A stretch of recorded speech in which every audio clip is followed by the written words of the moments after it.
Señores, seguimos aquí con su programa en un 2x1 Express. Estamos conversando con Cis Almanzar, quien es vicepresidenta ejecutiva de la Asociación de Industria de la República Dominicana, y qué bueno que nos ha honrado con su presencia, Manuel, aquí en este programa. Sí, Sí. sí, me gustaría preguntarle con relación, ¿qué va a pasar con ese programa FASE? Que hasta cierto punto era una protección para los empleados, pero que ya el gobierno ha anunciado que eso es hasta abril. Me gustaría conocer su opinión con relación Mira, a eso. es una decisión del gobierno, por supuesto, habrá gente que va a solicitar que se mantenga, pero yo personalmente y la asociación en la cual yo participo, entendemos que ya esto no se puede mantener más, y por varias razones. Uno, porque ya la actividad está prácticamente normalizada, la actividad económica, salvo algunos sectores que sí habría que buscarle una salida, como por ejemplo el turismo o las discotecas, sitios que no pueden Que están abrir todavía, relacionadas. que están relacionados, pero hasta los cines ya empezaron a abrir. Pero buscarle salida a eso puntualmente, pero no dejarlo abierto, por varias razones. Uno, esto cuesta mucho dinero al Estado y esos recursos podrían estar destinados a actividades que realmente vayan en provecho de mejorar la actividad económica, que generen más empleo, que produzcan mucho más crecimiento económico. Dos, porque esto también tiene un costo para la seguridad social. Yo no sé si ustedes saben que todos esos trabajadores suspendidos se les sigue pagando el seguro de salud. Y lamentablemente esto tuvo un efecto en las cuentas de la seguridad social, que de una reserva para que tenía la cuenta de salud de aproximadamente 10.000 millones, ya bajó a prácticamente 1.000 millones y pico, porque todo eso se cubrió, todo ese seguro, con los recursos o los fondos que tenía la seguridad social. Y llega un momento en que tú dices, esto no se puede mantener, no se puede sostener, ¿no? ¿Hasta dónde podemos llegar? Yo creo que la mejor vía ahora mismo para que todo el mundo empiece a trabajar la mejor política económica, como decía el FMI, es la vacunación, que es el proceso fundamental de aquí, Sí. y luego trabajar mucho en obras de infraestructura, en obras de construcción, en obras de servicios, reactivar nuestro turismo. ¿Qué es lo que está haciendo el gobierno ahora? ¿Y qué es lo que está haciendo? Yo creo que lo está haciendo bien. De hecho, se habla de que probablemente en los próximos días podríamos estar, el presidente, el gobierno podría estar relanzando la economía, actividades de relanzamiento de la economía, y nosotros todos, el sector privado, debemos apoyar al gobierno. Este es un momento fundamental de apoyo al gobierno para que realmente juntos superemos esta crisis. Todos tenemos que participar en esto. Circe, en el país nosotros tenemos las MIPYMES, sobre todo el comercio MIPYME, que en su mayoría son microempresarios, pero si ese comercio le va bien, le van bien también a los industriales. O sea, si abajo le va bien a los de arriba. Pero hay muchos temas con relación básicamente a la microempresa, que es donde está el problema básico, porque ya una pequeña empresa, ya la mayoría están formalizadas, las medianas empresas, que son casi grandes empresas también, están formalizadas, pero donde está el problema y donde hay una gran cantidad de dominicanos que viven de la microempresa, hay un tema de formalización que no se le ha buscado la vuelta, pero me interesaría saber cuál sería la opinión de la Asociación de Industria de la República Dominicana en ese tema y cómo podríamos manejarnos ahí. Bueno, la verdad es que hay una situación a veces incómoda para las MIPYMES que hace que ellas mismas rechacen la formalización. Yo creo que gran parte del reto y desafío que tenemos con el famoso pacto fiscal que se pretende empezar o iniciar su discusión este año es cómo hacerle fácil a la gente pagar impuestos o formalizarse, porque no es necesariamente pagar impuestos, porque si una empresa, tú le pones como el régimen simplificado que tenía unos montos, pero nadie accedía porque era más complicado todavía. Entonces, yo creo que tiene que ser mecanismos fáciles, que sean atractivos, pero que se combinen también con normas laborales para que la gente se sienta motivada. Uno de los problemas es que no vemos la formalización o no vemos toda la burocracia estatal de manera conjunta para que una empresa pequeña pueda sentirse cómodo siendo formal. Alguna gente te dicen, y lo hemos vivido, porque nosotros hemos tenido proyectos con algunas industrias para apoyar la formalización de algunos negocios, y tú ves resistencia, pero tú ves resistencia no porque van a pagar un impuesto, porque quizá no tienen, si tú le buscas el mecanismo simplificado, lo hacen más rápido, sino también la burocracia del tema laboral, de tú registrar el trabajador, que tú tienes que volver, esos son mecanismos para empresas grandes. Entonces tú tienes que buscar y acomodar. Es lo mismo que nos pasa con el tema del salario, de la negociación salarial para las MIPYME. No hay forma de que las autoridades entiendan, y el sector sindical, que hay que acomodar a las empresas con los salarios. Claro. Tú no puedes tratar un mismo salario de una empresa industrial grande a un colmado. ¿Qué va a pasar con eso? Primero no va a tener va a tener problemas laborales con algunos abogados que se dedican a chantajear. Pero al mismo tiempo, lo que vas a tener es un rechazo hacia la formalización, un rechazo absoluto. Entonces, esas son las cosas que tenemos que ver. Y sobre todo trabajar en nosotros, los gremios, en mecanismos para que el gobierno realmente se ponga más flexible en cuanto a eso. Usted ha dicho una verdad. A veces no se entiende, por ejemplo, el concepto de MIPYME, que es la sigla de micro, pequeñas y medianas empresas. Y yo siempre he manifestado que el problema básico está en la microempresa. Exactamente. Que mucha gente, por ejemplo, a veces piensa que las microempresas son las pequeñas, ¿no? Las pequeñas son aquellas empresas que tienen más de 10 empleados, que venden más de 8 millones de pesos al año, casi 8.700.000 pesos al año. Pero el gobierno, y siempre caemos en el gobierno, ¿verdad? El de turno, porque eso sí, es. Sí, bueno, tiene que como que enseñarle a la gente, tiene que comprender el tema de las MIPYME. Porque, por ejemplo, un colmado, en el país hay más de 70.000 colmados, y la mayoría son micro. Hay algunos que por el tema de la tarjeta han mejorado y han ampliado sus ventas, pero vemos, por ejemplo, que en los colmados no conocen que hay otro mundo mejor si están formalizados. Ahora, ellos lo que dicen, que por cierto, la semana que viene vamos a traer aquí un grupo de colmaderos, ¿verdad?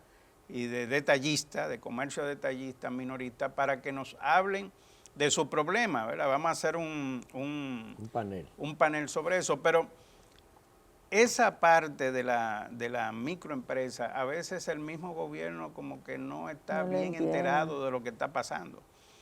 Y ahí es donde está, más de 2 millones de dominicanos viven, o sea, trabajan directamente en la microempresa. Y si tú le calculas los hijos y las esposas, llega casi a la mitad de la población dominicana. Y hay que entenderlo, porque señores, primero, para el crecimiento con mayor equidad a nivel de población dominicana, hay que fortalecer esos negocios, pues si no vamos a tener una migración hacia el Gran Santo Domingo que no se va a aguantar. Ya de hecho no se aguanta. Sí. Esos son negocios que están en todos los pueblos del país, que mantienen en cierta forma la economía de esas comunidades. Y si nosotros no reforzamos esas actividades económicas, vamos a tener un problema serio en esos pueblos, en esas comunidades. Pero también para nosotros los industriales es la cadena de distribución por excelencia. Nosotros el 70%, 70 y pico por ciento, depende, hay algunos productos que es el 90% sí. de las ventas del sector industrial están en los colmados, en los detallistas, y tienen que ser un aliado. Y yo creo que eso se está entendiendo cada vez más. a nivel gremial, porque las empresas lo trabajan directamente en sus cadenas, usted lo sabe, o sea, lo trabajan directo, pero yo creo que ahora llegó el momento de trabajarlo de manera gremial, colegiada. Pero usted sabe qué pasa con los gremios de trabajadores. Es que los gremios de trabajadores no representan Para más nada. que el 5%, porque ellos no representan a la microempresa.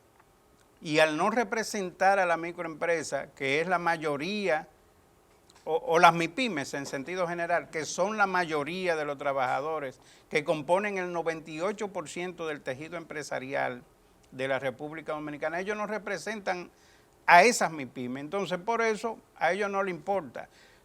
Porque hay que explicar lo siguiente. Un microempresario es también trabajador. Y un microempresario tiene 2 o 3 personas que trabajan con él. Entonces, pero usted sabe por qué no quieren formalizarse.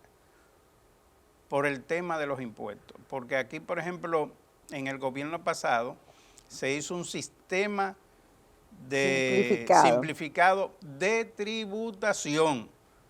Entonces, tú no le puedes meter miedo a la gente. Y se quería cobrar alrededor de un 2% de las ventas a un establecimiento pequeño. O sea, prácticamente a un microempresario. Yo creo que la mejor ¿Cómo se van salida a para formalizar? la formalización es la bancarización de los colmados. Si tú vas logrando que los detallistas se vayan bancarizando, tú vas provocando una formalización y ahí tú trabajas con el tema del simplificado sin que ellos se den cuenta, porque ya con el mismo tema de la tarjeta tú puedes brocar. Vamos a tener que hacer unos cambios radicales en la forma de trabajar en la tributación. Por ejemplo, una empresa mediana, pequeña, que tributa no en el régimen simplificado, sino tributa normalmente, tiene que reportar 5 y 6 veces al mes. No, esa burocracia. Es una locura. Sí, hay un tema que está en el tapete ahora y es el regreso a clase de forma presencial. Aquí comenzamos a vacunar a las personas mayores, se están vacunando los profesores y se estaba avanzando en la vacuna, pero yo no entiendo cuál es la posición del sector empresarial de que se vuelva a clase, que no solamente falta, estamos hablando de 11 o 12 semanas ya que le falta este año escolar. ¿Usted es partidario de que se abran las clases de forma presencial? Sí, yo creo que es necesario, y no porque sea en abril, yo hubiese querido que fuera antes, aunque sea con unos protocolos debidos y varios, un día a la semana, 2 días. Yo creo que los niños es una situación muy difícil, y cuando las madres dicen y salen a la calle a reclamar eso es por algo, señores. La educación es también, y parte fundamental de la educación es el hogar, las madres, los padres se dan cuenta de lo que está pasando. Mi hijo pequeño, por ejemplo, ha bajado su nivel, su comportamiento en la escuela por estar cerrado ahí en un escritorio. Muchas veces y muchos sectores están opinando que eso es parte de que a los empresarios les interesa por asunto económico que se habla la docencia. No, hombre, esto es porque un tema... si estamos pensando a vacunar y estamos pensando a controlar ya la pandemia aquí en el país, ¿por qué no esperar que ese año escolar se deje para iniciar el próximo Bueno, pero se año? está vacunando a los docentes, y eso fue lo primero que se trabajó para que los primeros inoculados. Y yo creo que eso es un paso significativo de avance. Nosotros, si nos comparamos con otros países del mundo, nosotros somos de los pocos países que no han abierto las clases presenciales. O sea, no es algo que no se haya dado en el mundo. Sí, o sea, pero muchos han abierto, han tenido que retroceder. Pero bueno, aquí también lo hemos hecho. Sí. Aquí hemos tenido rebrote y tenemos que volver para atrás, pero lo que no podemos es pensar que la situación es más grave en las escuelas que lo que pasa en un supermercado, lo que pasa en otras actividades. O sea, son situaciones que también lo que estamos creando. O en los barrios. O en los barrios, o en los bancos, o en los barrios cuando te salen a la fiesta. Entonces también, no sé por qué no flexibilizar un poco. Yo les digo también, hay escuelas que tienen la capacidad de manejar esta situación. Hágalo gradualmente, como se está diciendo. Deje que participen, que sea voluntario también. Si una madre o un padre entienden que no, yo no puedo poner a mi hijo en riesgo, bueno, pero nosotros hicimos lo que teníamos que hacer con los docentes y después, y sobre todo con los adultos mayores, que son, siempre decíamos, recuerda José, que el problema de la escuela era que los niños iban a la escuela, se podían contagiar y como eran asintomáticos podían contagiar a los adultos mayores con los que compartían. Si nosotros agotamos la fase de adultos mayores, nosotros vamos a estar ya más preparados para hacerlo y dejar que los niños vayan una vez o 2 veces a la semana y que, oye, necesitan eso, psicológicamente le está afectando. Sí, pero ya van más de 500.000 de dominicanos que han recibido la primera vacuna, ¿verdad? La primera dosis, porque son dos. Son dos. Son dos. Entonces, eso yo diría que, ¿en cuánto tiempo? ¿Tiene como 10 días? Tiene, sí, como algunos, sí, sí, 10 días, 12 días. Entonces, por ejemplo, ayer tengo entendido que se vacunaron alrededor de 80.000 personas. O sea, el ritmo, que lleva esto, muy bien. En poco tiempo ya la población va a estar vacunada. Y inclusive es uno de los países con mejores puntuaciones en cuanto a la vacunación. El quinto país. Se nos está acabando el tiempo, pero me gustaría, ¿usted es partidaria que cumplido este plazo del estado de emergencia y toque de queda, ya el gobierno abra definitivamente la economía? No, yo creo que hay que mantener ciertas restricciones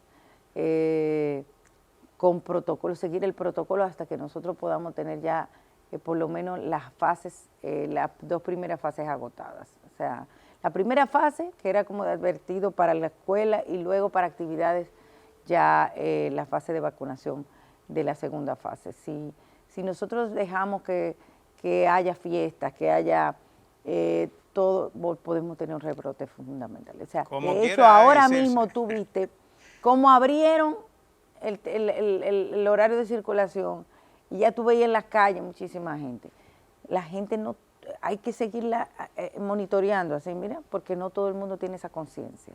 Yo creo que hay que mantener la cuerda un poquito No, y se ha hecho muy buen trabajo y no vamos a retroceder. Exactamente. Sí, ahora, sí. Tiene que haber un cambio en cuanto a la producción se refiere, porque eso es lo que nos va a ayudar a nosotros. Claro, no, la parte económica, ahora los retos son económicos. De la generación de dólares. Muchísimas gracias, doctora. Gracias a ustedes. Es una doctora también en Derecho. Sí.